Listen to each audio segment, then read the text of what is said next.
should be in this. There. I'll just shoot them in reflection. Good. And then have them.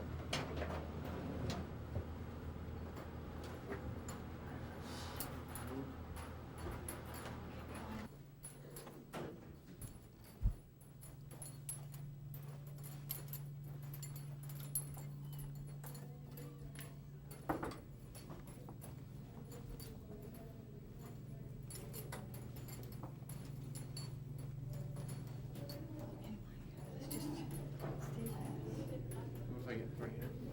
Okay, get in front of us.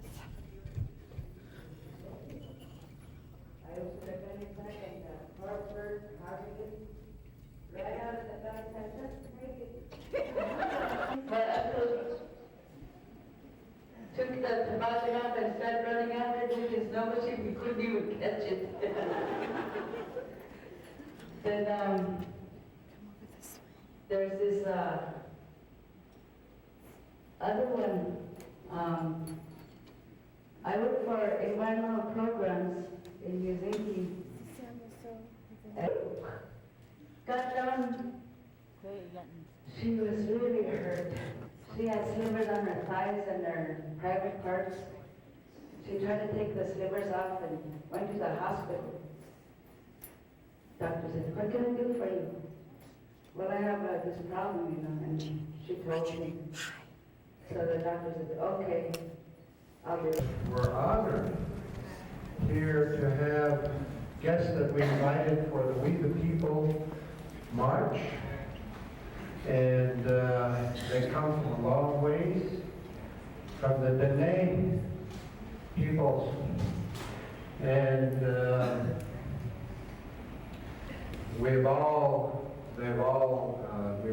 public has started to become more aware of the sacrifices and the commitments that all of our Native peoples have made in the United States in all of the wars and conflicts that we have had. I know in my own village we had 3 Bronze Star winners just in one village. And so we thought it would be good, since there's attention being placed right now on these soldiers who were there and Native peoples.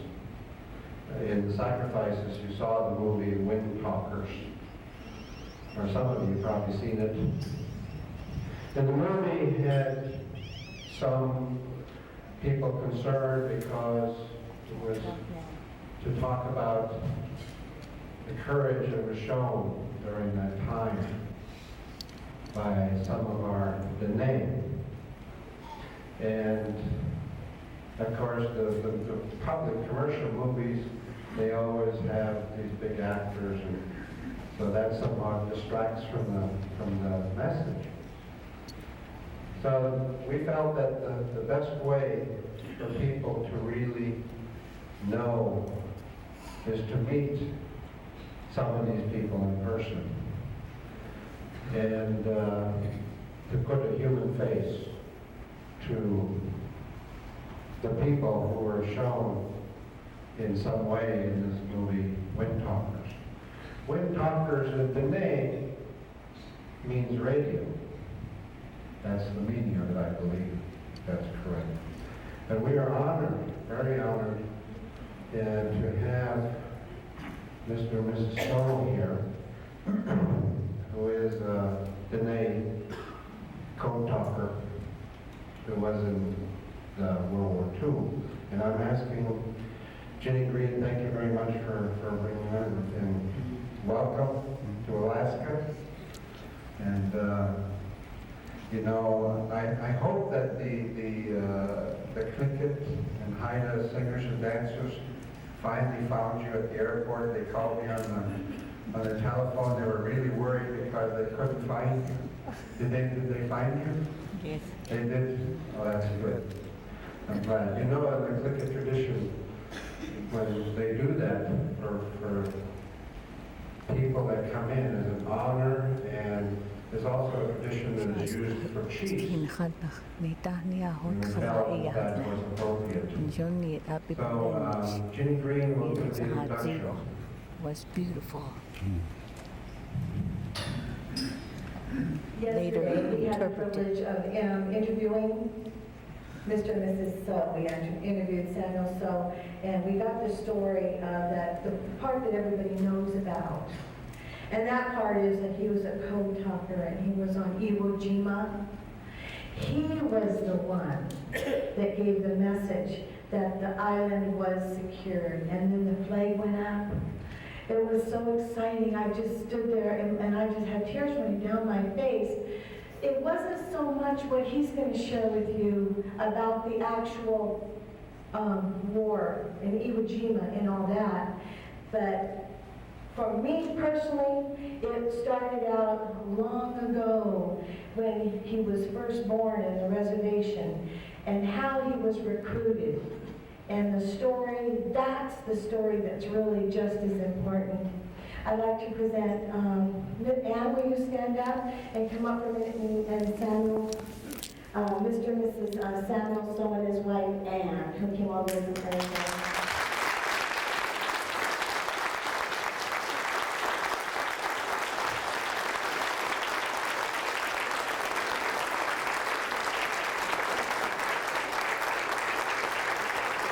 Would you like to say a few words to them or not? If not, you can go and sit down.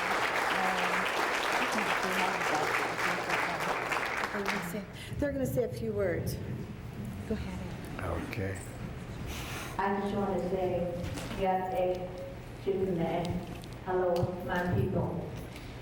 I'm glad to be here, both of us here. This is very exciting and very interesting place to visit. So we're happy to be here. We really are enjoying the weather. It's real nice and wet. So we are very thankful for some of these people inviting us here. And thank you very, very much.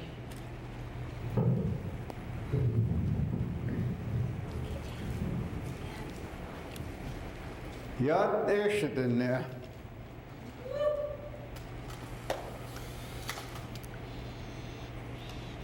When I speak my own Diné language, it really touches my heart. At times, I get emotional. Right now, I am that way. When I speak my language, I always wondered, where does the Diné language come from?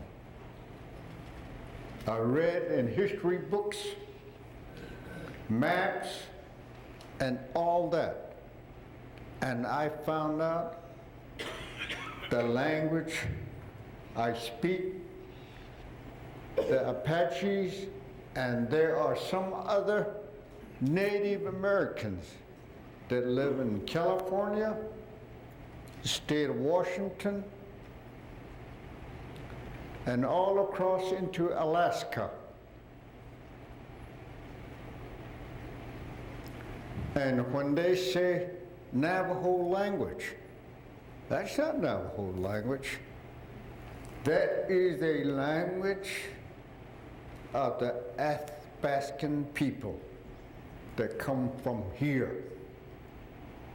And it spread down that way, down into Arizona, New Mexico. And I am beginning to understand where my real roots is from.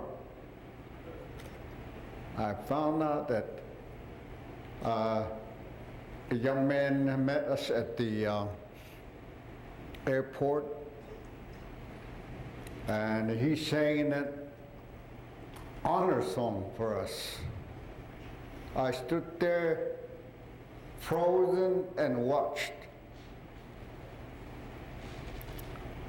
in his song, I can pick up some of the language that I spoke here.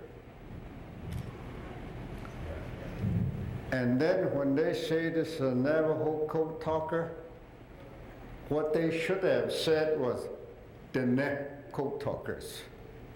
And that should have been a proper name.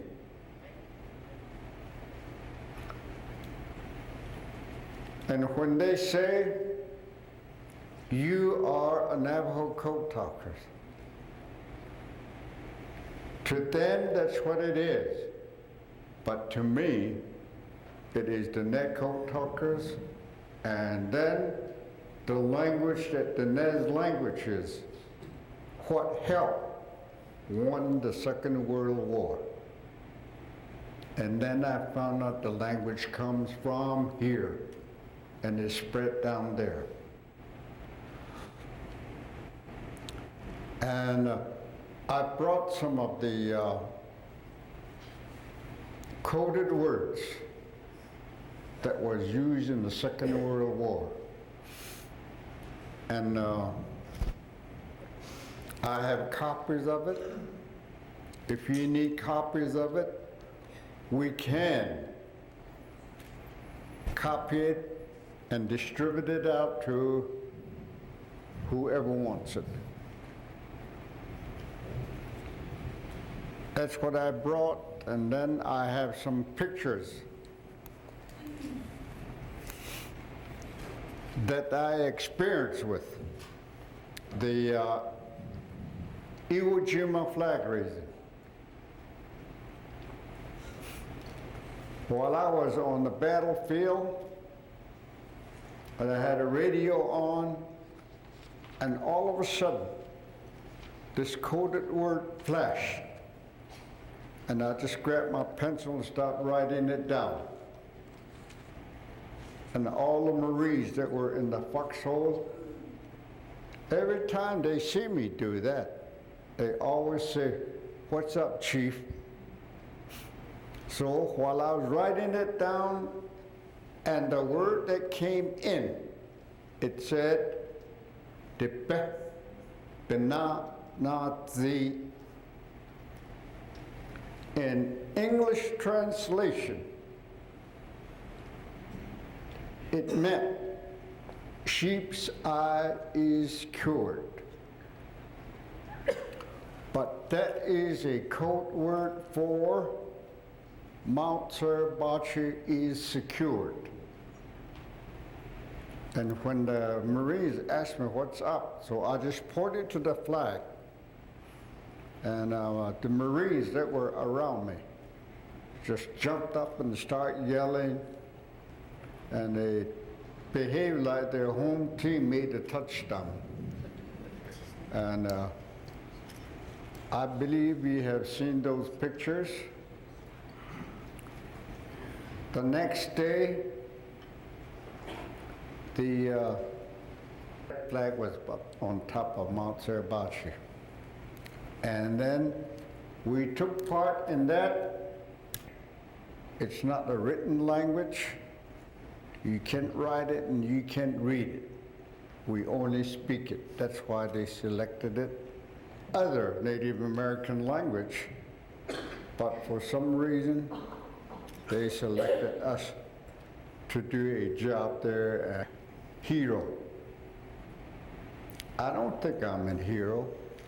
I only did like any other soldiers that were sent in to protect his people. After I came back, I sat down and thought deeply, what did I do? And us, we only live on it. And here I call it my country. In my country, it seems the federal government just set it aside so that we live on it. We own nothing in that land, like the uranium, the oil, the coal. We found out it's not ours. They took that away from us. It's sort of like a concentration camp. reservation they call it. We live on it year after year. When the Second World War started, they got paid for it. And with us, they haven't left out the reservation yet. We're still there. And my Diné people, only a job that we can get. But there are others, our young people. We give them with better education, but they leave the reservation. All of us go back to our reservation, where we were born and where we grew.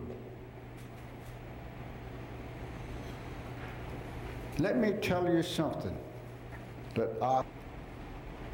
that language is foreign to me, and what I learned is that's all I know. To me, that's kind of stupid.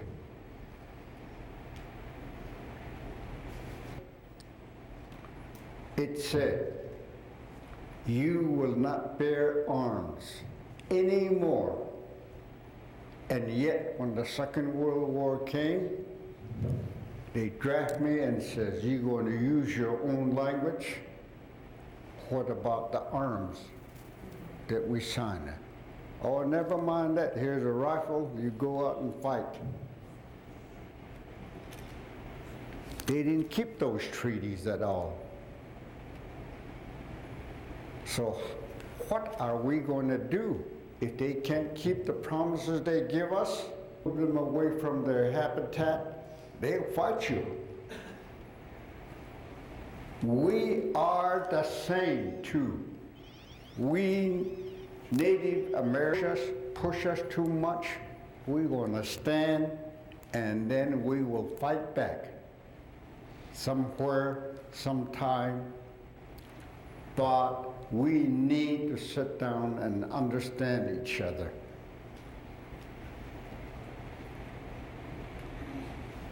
Take, for instance,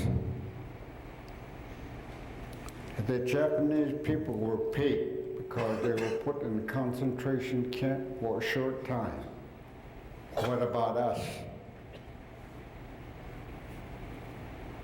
We're still living on the reservation. To me, that's a concentration. It's something like concentration camp.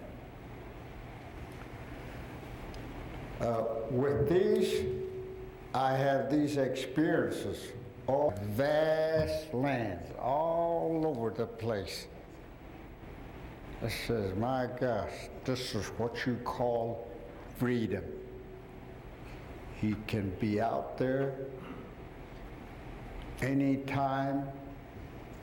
What you have, you can enjoy it out there.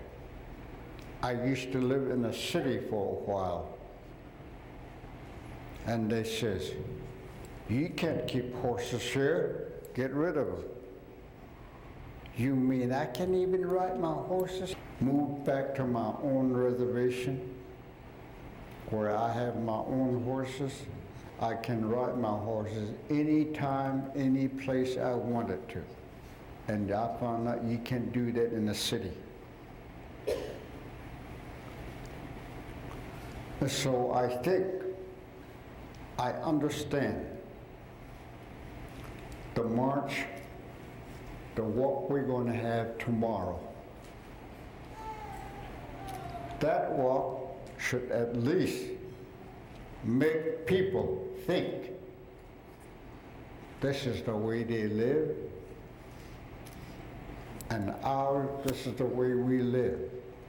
If they want the way they live, we have a right to protest and negotiate and something like that. So I believe I can feel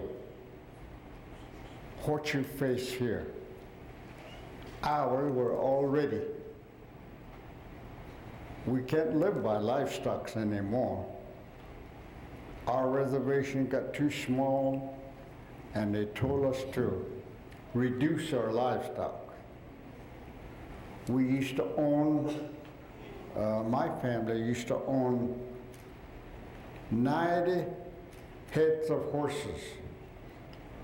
And we used to have about 200 head of sheep. And as you people are getting too overcrowded, cut it down. So they took all the horses away from us. They cut down the sheep to where we only had 60 of them. Maybe 2,000 years, our population will really increase. And how are we preparing for it? We need to take a look at that. Our people are doing the same thing. Even our schools, they won't let build school anywhere anymore. So the land is getting scarce. So we said, okay, if it's getting scarce, can we build on top of what schools we have to go up instead of spreading out? Today is our day. We don't need your old days. What we need is today's menu. What is today's menu? Education. Get a real good education for young kids so they can go out and compete among other people. To give you an example, I have a young nephew. He went to a technical school studying about computers. Just before he graduated, he was hired on a job. He was hired on a job to Japan. He worked over there for 3 years. He got very good at it, so they sent him back to Seattle, Washington. And he gets real good money. Buys home, buy a piece of land, and they live on it. These are some of the things that our young people need, but when they get old and ready to retire, where are they going to go? Most of them come back to where they were born.